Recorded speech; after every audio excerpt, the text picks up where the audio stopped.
My name is Khalid Sharif. I'm a Consultant Orthopaedic Surgeon at the Ashtead and Spire St Anthony's Hospital in South London, and I'd like to talk today about frozen shoulder.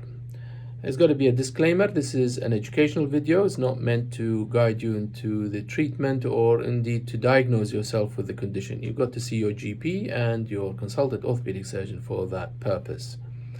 A frozen shoulder is a common condition. It affects about 2 to 5% of the population. It's more common in ladies between 40 and 60 years of age. It's more common in diabetics. It's divided into primary and secondary. Primary is where we don't find the cause associated with it, and the secondary can happen secondary to injuries around the shoulder, secondary to impingement of the shoulder, which is again a common condition, or indeed after surgery of the shoulder.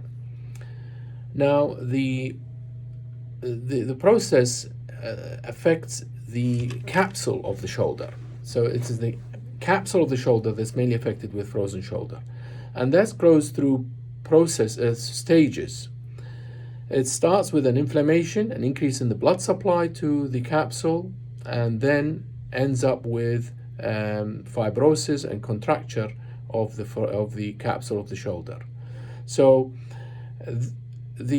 how does it present? It presents with an insidious onset of a painful, stiff shoulder that goes through stages, usually taking about 18 months to 2 years, and the stages are freezing, frozen, and thawed.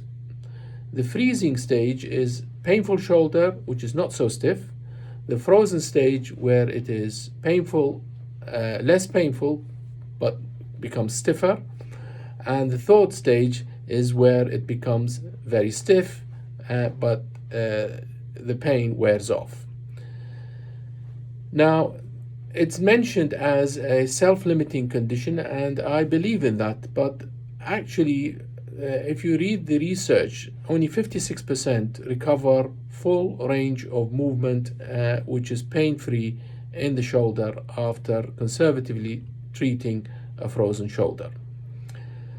The diagnosis and the differential diagnosis is important. In fact, this presents as a global reduction in active and passive range of movement of the shoulder.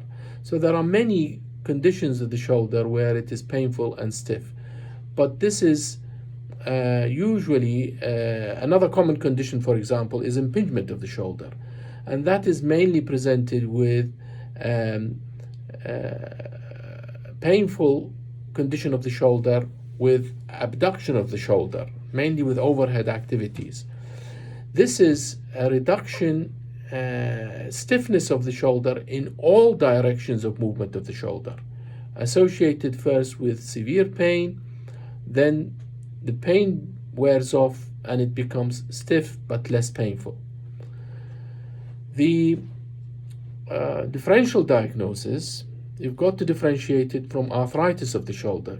Can present in a similar way, but usually the patient knows that they have arthritis, or they may have arthritis in other joints. It's usually more insidious in onset when it's arthritis. They may have some crepitus or creaking around the shoulder. The other condition is obviously a dislocated shoulder, and that will have the history of trauma.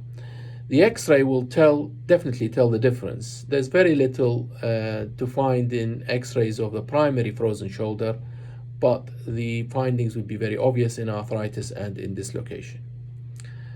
Now, regarding the treatment of the shoulder, and I want to stress upon this, the mainstay of treatment is actually physiotherapy.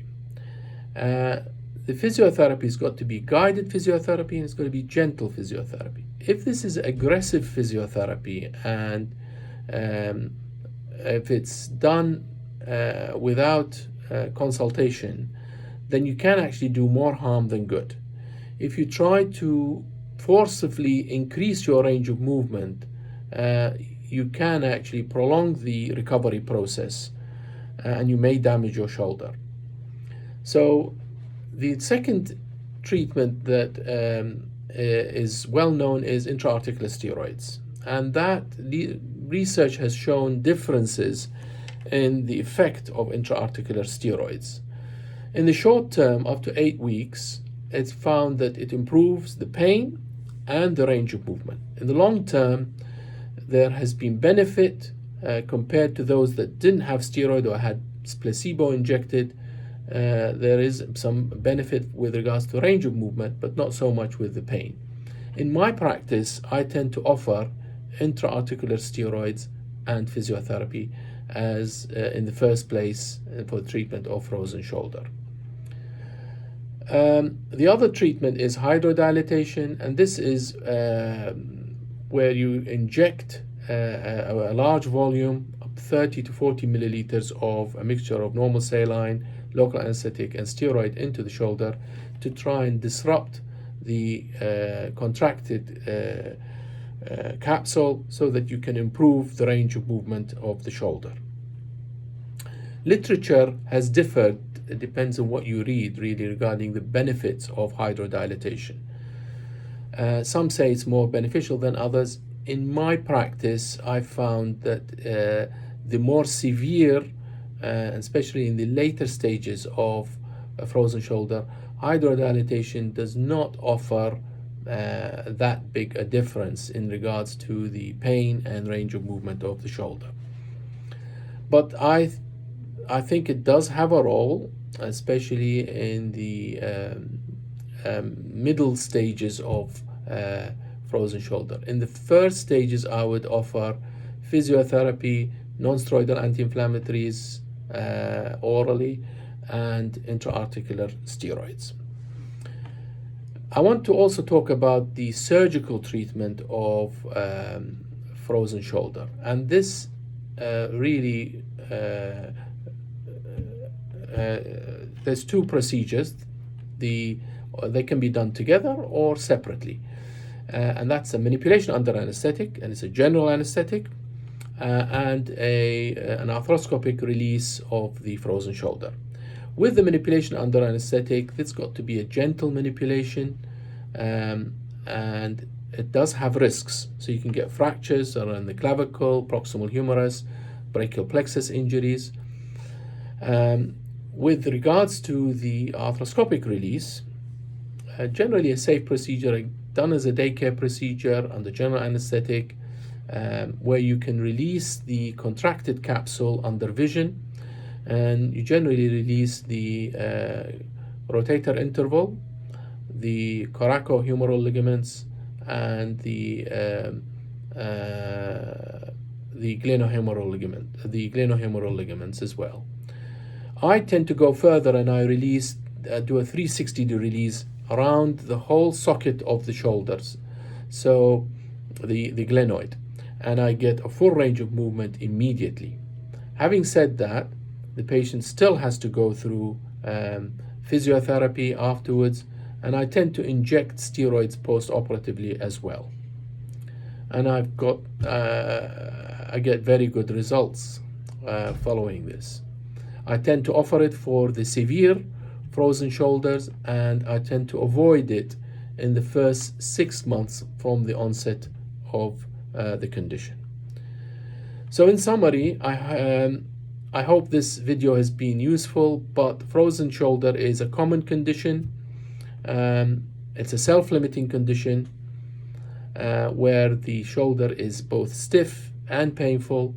The mainstay of treatment is physiotherapy with or without intra-articular steroid and non-steroidal anti-inflammatories, but there is hydrodilatation, and there is also the two modalities of surgical treatment in the form of manipulation under anesthetic or arthroscopic release of the frozen shoulder.